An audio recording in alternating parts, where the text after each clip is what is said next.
If you're a diver, you probably understand, but there are no words to describe this feeling right here.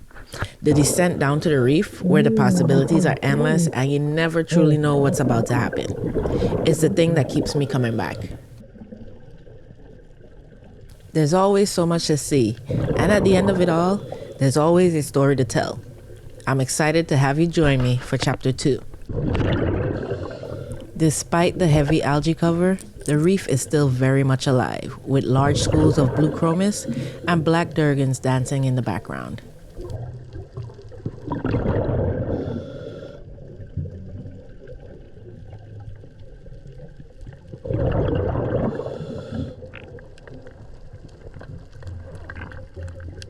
In St. Croix, I can all but guarantee you will see at least one turtle on your dive, or even while snorkeling. So if sea turtles are your jam, this is where you want to be.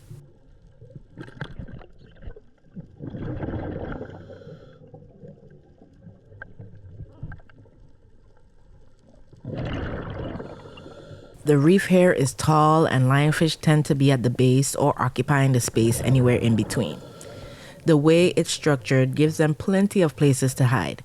So as much as you expect them to be hanging out above the reef, it's more likely they are tucked in and undercover, making them a bit harder to find. Make sure you're looking all around the giant barrow sponges, even inside. There goes a Cerro mackerel, long, thin, and built for speed.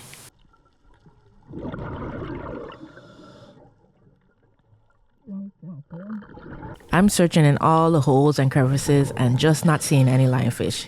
It seems they are pretty scarce on this dive.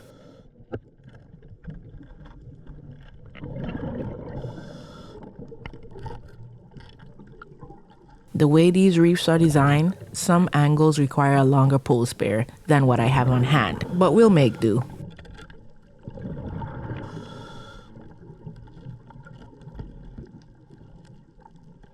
Definitely waited too long before I released.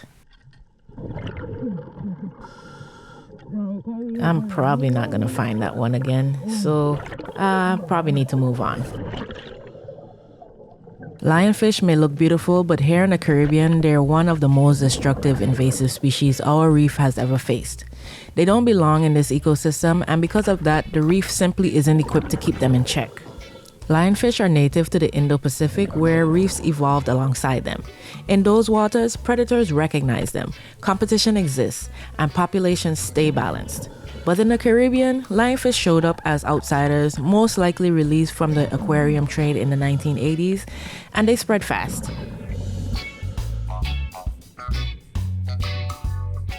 Once I lose sight on a lionfish between these rocks, it becomes a game of hide and go seek. Sometimes I win and sometimes I don't.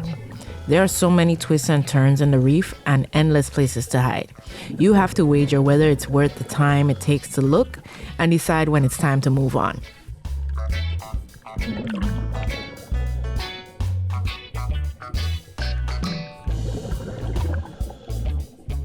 If you're hunting with me, you'll notice I spend quite a bit of time upside down, trying to find them in the crevices hiding out.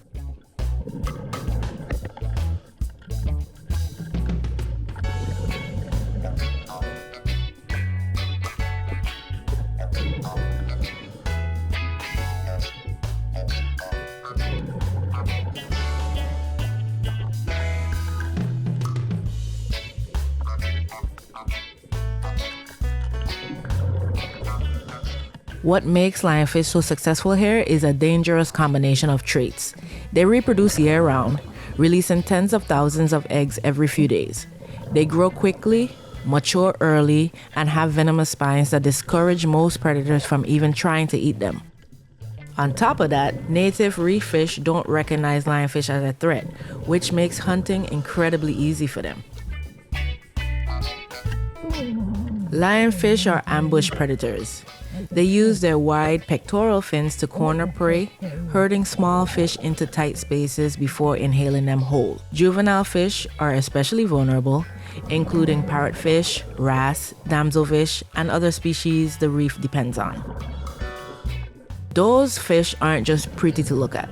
Many of them are grazers, meaning they eat algae. When lionfish reduce grazer populations, algae grows unchecked, smothering corals and slowing reef recovery. Over time, this can shift a reef from a vibrant ecosystem into a much less productive one.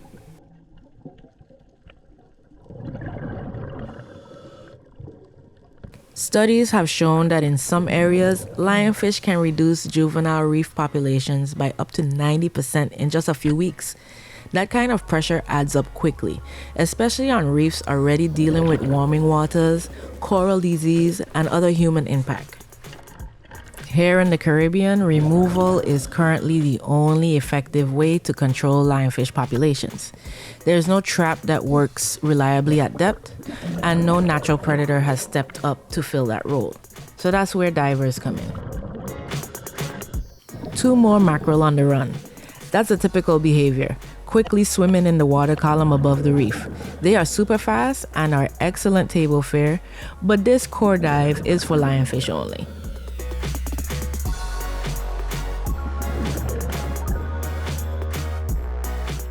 Core dives like this one focus on targeted removal. Trained divers carefully hunting lionfish while minimizing impact to the reef. It's slow, hands-on work, but it makes a measurable difference. Reefs that are regularly culled show higher fish diversity, healthier coral cover, and stronger juvenile fish populations.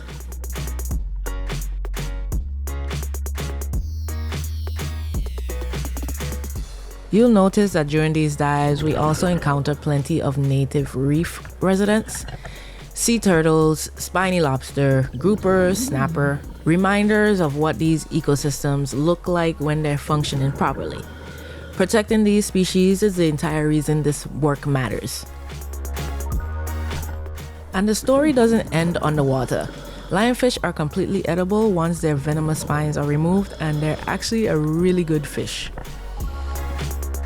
Turning an invasive species into a sustainable seafood option helps close the loop, removing pressure from native fish while creating incentive to help keep lionfish numbers down. Every lionfish taken off the reef is one less predator targeting juvenile fish. Every dive like this buys the reef a little more time. It's not about wiping lionfish out completely, that's unrealistic. But it's more about keeping populations low enough that the reef can function the way it's meant to. Spiny lobsters share a similar habitat to lionfish. I don't spot as many lobsters here in St. Croix as I do when diving in St. Thomas, but they are usually pretty sizable. On guard!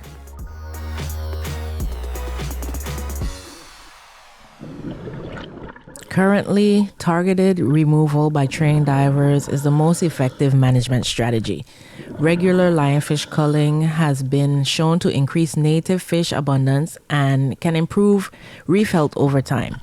Core dives focus on safe, controlled removals that minimize disturbance to the reef while reducing lionfish density.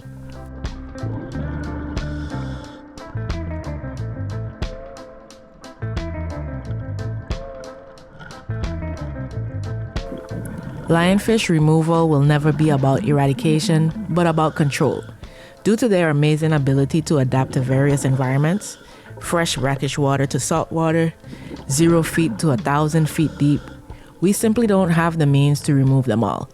But keeping populations as low as possible allows reef systems to function more naturally and gives corals and native fish a better chance to recover.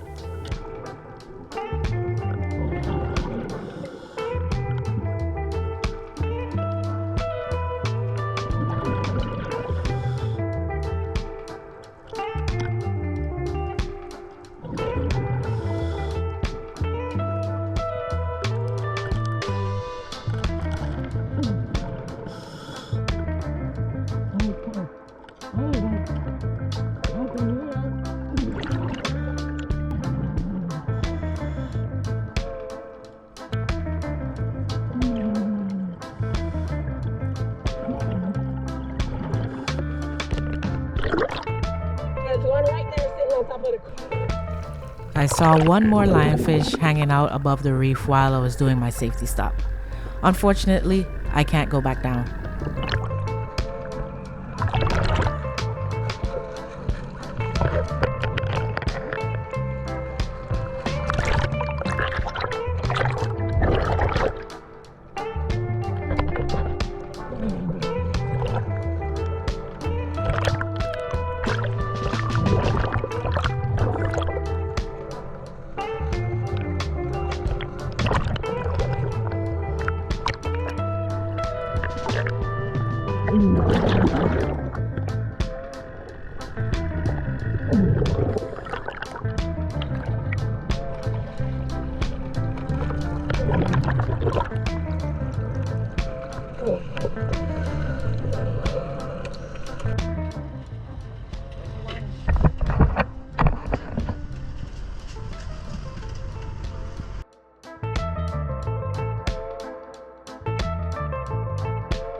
If you stayed through this video, that means you actually care, and that's exactly who this channel is for. So before you head out, hit subscribe, turn on notifications, and come dive with me again. Every lionfish removed is one less on the reef, and every new subscriber helps this message travel further. I'm first going to show you the safest method for filleting lionfish. Lionfish have 18 venomous spines, so you want to remove those spines to avoid being poked. I'll carefully cut the 13 long dorsal spines at the top first. Let me show you what the spine looks like up close. They are sharp as a hypodermic needle. With the skin pulled back, the venom is lined in the grooves of the spine. The point going into the skin creates a wound, and therein injecting the venom into the victim. Now that the 13 dorsal spines are removed, we'll cut the 2 spines that are located on the pelvic fins. There is one on each side of the 2 fins. Pay close attention when doing this. I was not paying attention and actually cut off a piece of the pectoral fin, leaving a pelvic fin behind. The fins that run along the side of the lionfish are called pectoral fins. The lionfish spreads its pectoral fins and uses it to corral their prey before swooping in to swallow them whole. You could leave them on the fish for presentation, but they do take up extra room when cooking, so I usually cut them off to get them out of the way. Now that the venomous spines have been removed, you can proceed with filleting the lionfish. Cut diagonally right behind the faceplate and then run your knife down the top of the spine. Feeling for the bone that runs down the middle of the fish, angle the knife directly over it.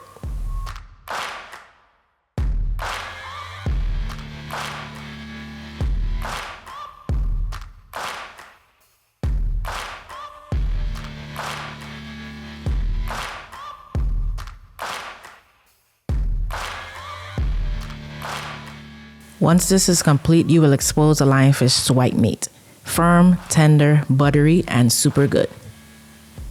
It doesn't look like this one has any egg sacs.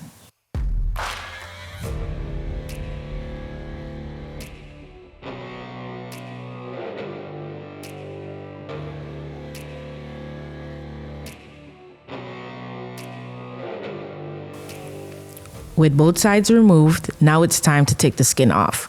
Grab the edge of your fillet and angle the knife down. Don't press too hard because you don't want to slice through the skin. With the knife angled, just gently pull at the skin at the same time and you should be able to easily separate. There are still bones in the meat. You should be able to feel them. Once you cut that off, you now have a skinless, boneless lionfish fillet.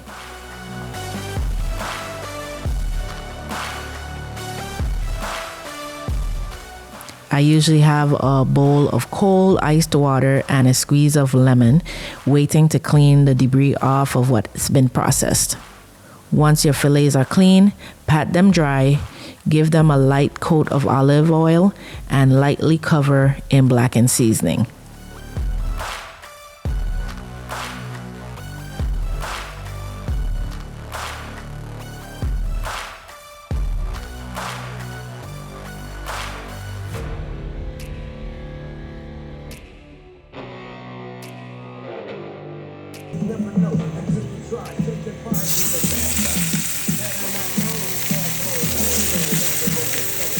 And into the pan they go.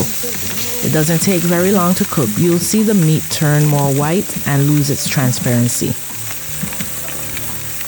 Bon appetit.